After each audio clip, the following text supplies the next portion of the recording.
Welcome to solid state Maharashtra state board new syllabus. बच्चों, आज की वीडियो में हम यूनिट सेल पढ़ने वाले हैं।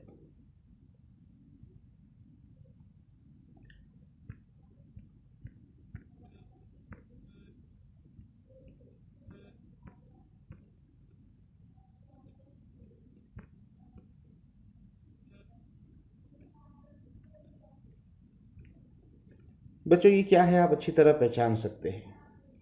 यस, बिल्कुल सही कहा। इसे कहा जाता है लैटिस। इसका दूसरा नाम स्पेस लैटिस या तीसरा नाम crystal lattice.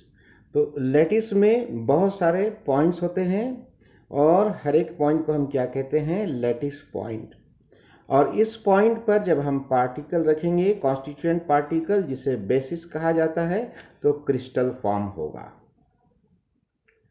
Dear students, lattice ये किसी भी क्रिस्टल का शेप और उसकी ज्योमेट्री डिसाइड करता है। फॉर एग्जांपल, मैंने यहाँ पर इस तरह से 3 लैटिस पॉइंट्स निकाले हैं। अब मैं इन पॉइंट्स को कनेक्ट करूंगा इस तरह से, तो ये एक ट्रायंगुलर शेप फॉर्म हो गया। या मैंने ये 4 पॉइंट्स इस तरह से रखे हैं और अगर ये पॉइंट्स को मैं कनेक्ट करूंगा तो ये क्यूब फॉर्म हुआ है। या मैंने ये पॉइंट्स इस तरह से रखे हैं और अगर मैं ये पॉइंट्स को कनेक्ट करूंगा तो बच्चों क्या फॉर्म होगा? रेक्टेंगल फॉर्म होगा। और अगर ये पॉइंट्स को मैंने इस तरह से रखे हैं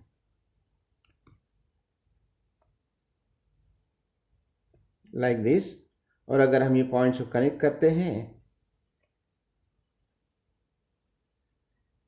तो क्या फॉर्म होगा? पेंटागन फॉर्म होगा। और अगर हम ये पॉइंट्स को ऐसे रखते हैं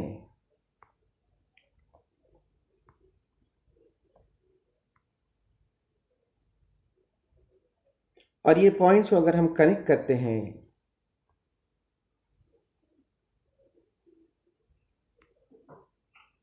तो क्या फॉर्म होगा? हेक्सागन फॉर्म होगा।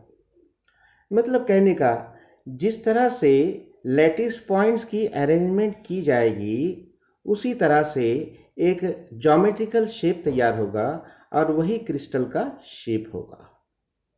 तो ये टोटली क्रिस्टल का जो शेप है ये किस पर डिपेंड है? लैटिस पॉइंट्स की अरेंजमेंट पर। बच्चों, इस लैटिस में अगर मैं ये 4 पॉइंट कनेक्ट करता हूं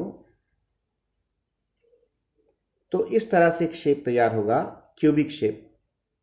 लेकिन यहां पर ऐसे बहुत सारे पॉइंट्स हैं जिनको हम कनेक्ट कर सकते हैं और बहुत सारे क्यूब्स फॉर्म हो सकते हैं। बच्चों याद रखिए, हम ये जो क्यूब बोल रहे हैं ये 3 डायमेंशन में बोल रहे हैं। ये 3 डायमेंशन स्टडी चल रही है। तो ऐसे सभी पॉइंट्स कनेक्ट करने के बाद आपको बहुत सारे क्यूब्स मिलेंगे। Yes, like this.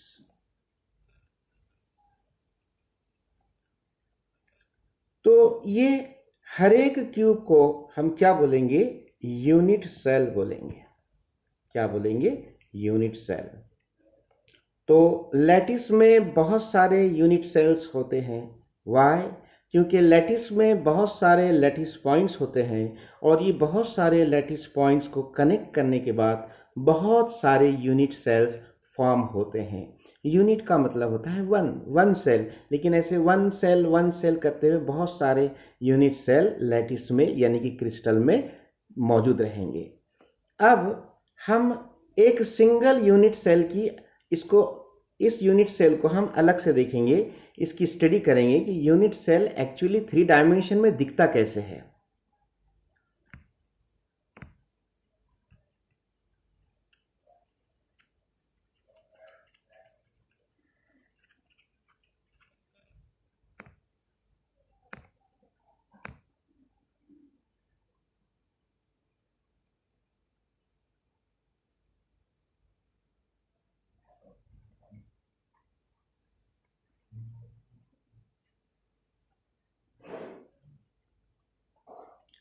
बच्चों मैंने ये 3 एक्सिस निकाले हैं, जो ये वाला है एक्स एक्सिस, और एक्स एक्सिस को हम बी कहेंगे, यानी ये लाइन बी हो गई, लेकिन 3 डायमेंशन की भाषा में इसे एज कहेंगे, ये एज है। और जो वाई एक्सिस है इसे हम सी कहेंगे, और जो जेड एक्सिस है उसे हम ए कहेंगे, लाइक दिस। ओके, तो यहाँ पर 3 एजेस होते हैं यूनिट सेल को, edge B, edge C and edge A. ये बहुत फिक्स है कि जो एक्सिस एक्स है इसे हम एज ए कहेंगे, एज बी कहेंगे, और जो एक्सिस वाई है उसे हम एज सी कहेंगे, और जो एक्सिस जेड है उसे हम एज ए कहेंगे। तो ये 3 एजेस फॉर्म हुए हैं। ऐसे ही 3 एजेस मैं यहां पर और रिपीट करूंगा, देखिए।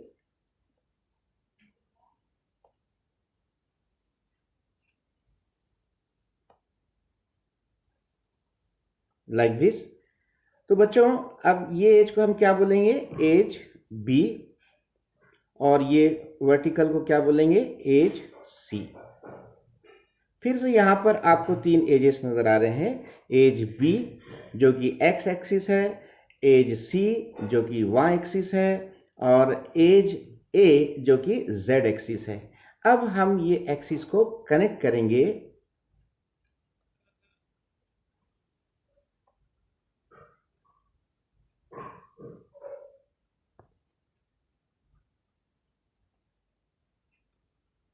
Like this.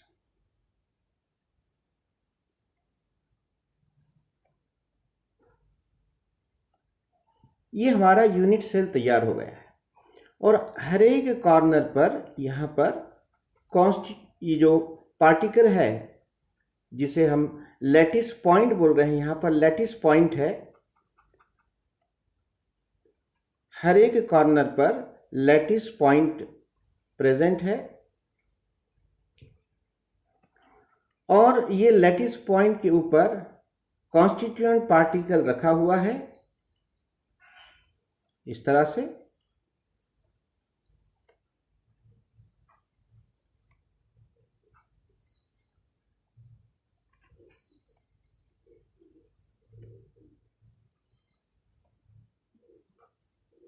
Like this. तो बच्चों ये पूरा यूनिट सेल हमको नजर आ रहा है। तो यूनिट सेल के जो अलग अलग एजेस है, इन्हीं को हम क्या कहते हैं कि डायमेंशंस या पैरामीटर्स ऑफ यूनिट सेल। तो पहला जो डायमेंशन है वो है एज, और प्लूरल में बोलेंगे एजेस। तो कितने एजेस होते हैं यूनिट सेल को, 3 एजेस होते हैं। उनके नाम क्या है, edge A, edge B and edge C. Edge B किसे कहेंगे, जो एक्स एक्सिस के पैरेलल है। एज सी किसे कहेंगे, जो वाई एक्सिस के पैरेलल है, और ए किसे कहेंगे, जो जेड एक्सिस के पैरेलल है। उसी तरह बच्चों यहां पर जो सेकंड पैरामीटर है यूनिट सेल का वो है एंगल्स। यूनिट सेल में एंगल्स भी फॉर्म होंगे। तो टोटली यहां पर 3 एंगल्स फॉर्म होंगे, अल्फा एंगल,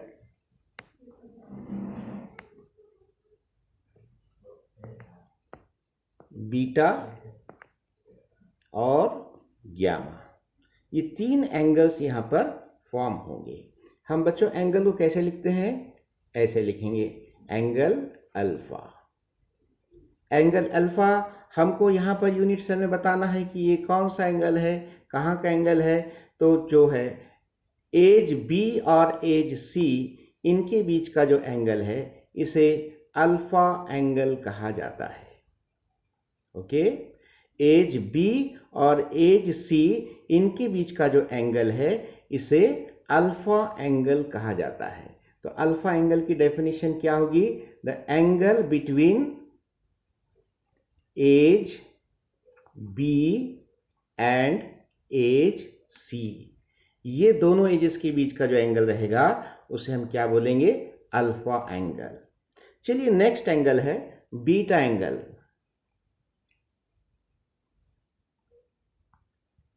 बीटा एंगल, यहां पर हम डायग्राम में बताएंगे कि बीटा एंगल कौन सा है। ये वाला बीटा एंगल है, बीटा एंगल। तो बीटा एंगल कौन कौन से एजेस के बीच का हुआ बच्चों? एज ए और edge C. Angle beta, the angle between edge A and edge C, इसके बीच के एंगल को हम क्या बोलेंगे? Angle beta. और जो लास्ट एंगल है बच्चों, ये वाला, जिसे हम क्या बोलेंगे? Gamma angle. तो इसकी डेफिनेशन क्या होगी गैमा एंगल की? द एंगल बिटवीन, कौन कौन से एंगल के बीच, कौन कौन से एजेस के बीच में नजर आ रहा है आपको? Edge A and edge B. तो what is gamma angle? The angle between edge A and edge B, इसके बीच के एंगल को हम क्या बोलेंगे? Gamma angle. ओके बच्चों, इसके अलावा बहुत सा और भी एक चीज हमको यहां पर देखने को मिल रही है।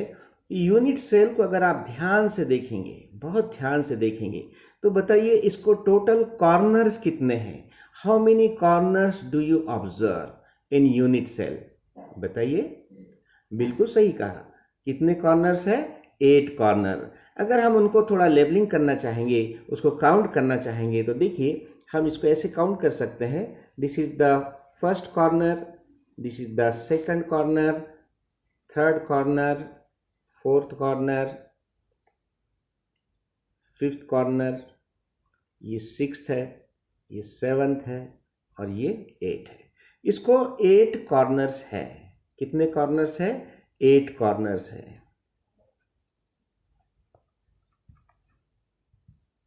एट कॉर्नर्स है। अब इस यूनिट सेल को कितने एजेस है?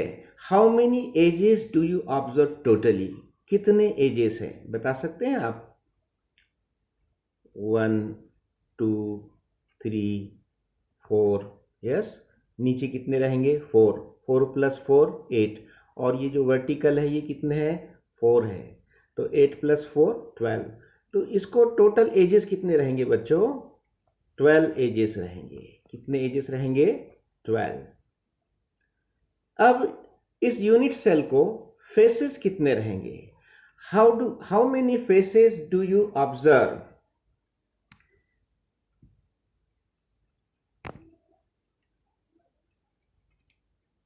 फेसेस कितने रहेंगे यहां पर? चलिए हम काउंट करते हैं। देखिए, ये ऊपर का एक फेस 1,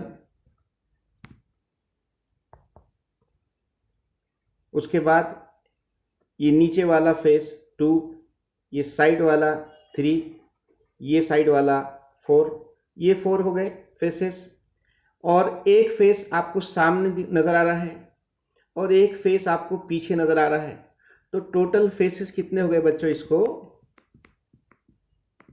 6 फेसेस हो गए, राइट? तो इसको टोटल फेसेस हो गए 6। फिर से एक बार हम रिवाइज करेंगे। यूनिट सेल्स को कॉर्नर कितने होते हैं? 8 कॉर्नर होते हैं। यूनिट सेल को एजेस कितने होते हैं? 12 एजेस होते हैं। यूनिट सेल को फेसेस कितने होते हैं? 6 फेसेस होते हैं। ओके, तो यही यहां पर बताया गया है। चलिए बुक में देखते हैं क्या लिखा है। The space lattice of a crystal is built up of a three-dimensional basic pattern. This basic pattern is repeated in 3 dimensions to generate the entire crystal. The smallest repeating structural unit of a crystalline solid is called unit cell. यहाँ पर unit cell की definition बताई गई है। What is unit cell? Define unit cell. तो इसकी definition क्या है बच्चों? The smallest repeating structural unit of a crystalline solid is called unit cell. इसको स्मॉलेस्ट क्यों कहा जा रहा है? क्योंकि ये बेसिक फंडामेंटल यूनिट है उस क्रिस्टल का। जैसे हम एक एग्जाम्पल देखेंगे कि वॉल जो है, अगर ये क्रिस्टल है तो उसका स्मॉलेस्ट जो फंडामेंटल बेसिक यूनिट है वो क्या है? ब्रिक। तो ब्रिक को हम क्या बोलेंगे? यूनिट सेल ऐसे कंसिडर कर रहे हैं। तो बहुत सारे ब्रिक्स वॉल के अंदर रिपीट हो रहे हैं बार बार, और वो रिपीट होने लेयर के ऊपर लेयर, लेयर के ऊपर लेयर, और ऐसा करने के बाद एक वॉल फॉर्म हो रही है। वैसे यहाँ पर बहुत सारे यूनिट सेल्स एक दूसरे के ऊपर रखे जाएंगे। There are so many layers of unit cells, they are stacked one about the another, और इसकी वजह से जो स्ट्रक्चर फॉर्म होगा उस स्ट्रक्चर को हम क्या बोलते हैं? Unit cell. तो ये यूनिट सेल को स्ट्रक्चरल यूनिट कहा जा रहा है। स्ट्रक्चरल यूनिट इसलिए कहा जा रहा है कि यूनिट सेल उस क्रिस्टल के स्ट्रक्चर को तैयार करने में पार्टिसिपेट हो रहा है। उस यूनिट सेल के कारण ही स्ट्रक्चर फॉर्म हो रहा है, इसीलिए उसे सिर्फ यूनिट बोलने के बजाय स्ट्रक्चरल यूनिट बोल रहे हैं, क्योंकि उस क्रिस्टल का वो स्ट्रक्चर का पार्ट है। चलिए आगे देखते हैं। When The unit cells are stacked together, जब यूनिट सेल्स को, बहुत सारी यूनिट सेल्स को एक दूसरे पर रखा जाता है, stacked together to generate the crystal, जिसकी वजह से क्रिस्टल फॉर्म होता है। Each unit cell, हर एक unit cell shares its faces, edges and corners with neighboring unit cells। हमने देखा बच्चों कि लैटिस के अंदर ये यूनिट सेल्स एक दूसरे को बिल्कुल जुड़े हुए हैं, कनेक्टेड है, इसलिए इनके जो फेसेस है, इनके जो कॉर्नर्स है, इनके जो एजेस है, ये सभी नेबरिंग यूनिट सेल के साथ शेयर हो रहे हैं। इस बात पर आप ध्यान दीजिए कि शेयरिंग हो रही है यहाँ पर। ये पॉइंट हमारे लिए आगे लेक्चर के लिए बहुत इंपॉर्टेंट है कि इसके फेस भी शेयर होते हैं, इसके कॉर्नर्स भी शेयर होते हैं, और इसके एजेस भी शेयर होते हैं। It is important to understand that the geometric shape of unit cell is same as that of the macroscopic crystal। Macroscopic crystal मतलब जो बड़ा क्रिस्टल फॉर्म होता है, तो बड़ा जो क्रिस्टल फॉर्म होता है कैसे फॉर्म होता है? छोटे छोटे यूनिट सेल से फॉर्म होता है। तो बड़े क्रिस्टल का शेप ये किसके जैसा रहेगा? उस यूनिट सेल के शेप के जैसा रहेगा। जैसा शेप यूनिट सेल का रहेगा वैसा ही शेप उस बड़े क्रिस्टल का होगा। फॉर एग्जाम्पल, यूनिट सेल का शेप जो है हेक्सागोनल है, तो क्रिस्टल का शेप भी हेक्सागोनल रहेगा। यूनिट सेल का शेप अगर क्यूबिक है तो बड़े क्रिस्टल का शेप भी क्यूबिक रहेगा। For example, if the crystal has cubic shape, अगर क्रिस्टल का शेप क्यूबिक है, the unit cell will also have its constituent particles arrange to form a tiny cube. तो यूनिट सेल के crystals भी ऐसे arrange होंगे जिसकी वजह से एक छोटा टाइनी क्यूब फॉर्म होगा। The dimensions of unit cell along the three axes are denoted by the symbols A, B and C. The angles between these axes are represented by the symbols alpha, beta and gamma as shown in figure 1.1। तो बच्चों, आपको ये पूरा अच्छी तरह से समझ में आ गया होगा। फिर से एक बार हम इसको समराइज करेंगे।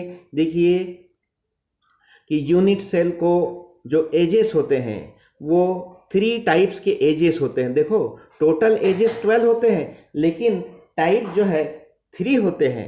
क्या क्या होते हैं? Edge B, edge A, B and C.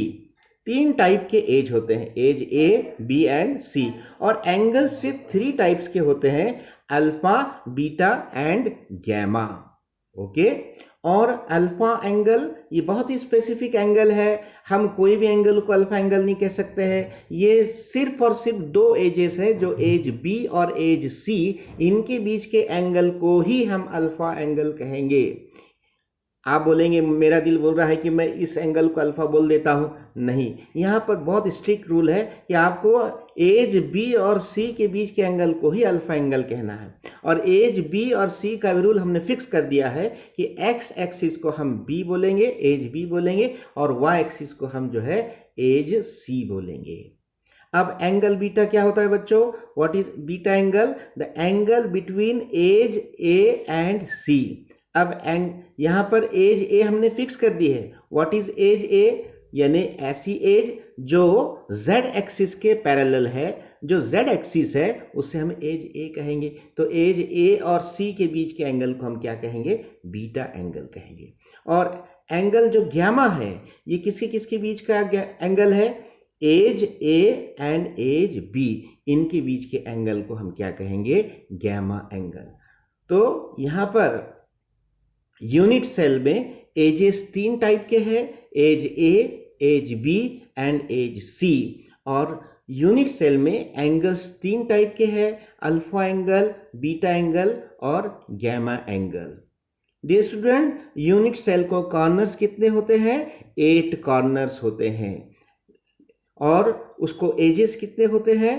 12 edges होते हैं। ओवरऑल टोटल एजेस कितने होते हैं? 12। और उसको फेसेस कितने होते हैं? 6 फेसेस होते हैं। तो उम्मीद कि आपको आज का ये वीडियो समझ में आ गया होगा। और नेक्स्ट टाइम हम देखेंगे टाइप्स ऑफ यूनिट सेल।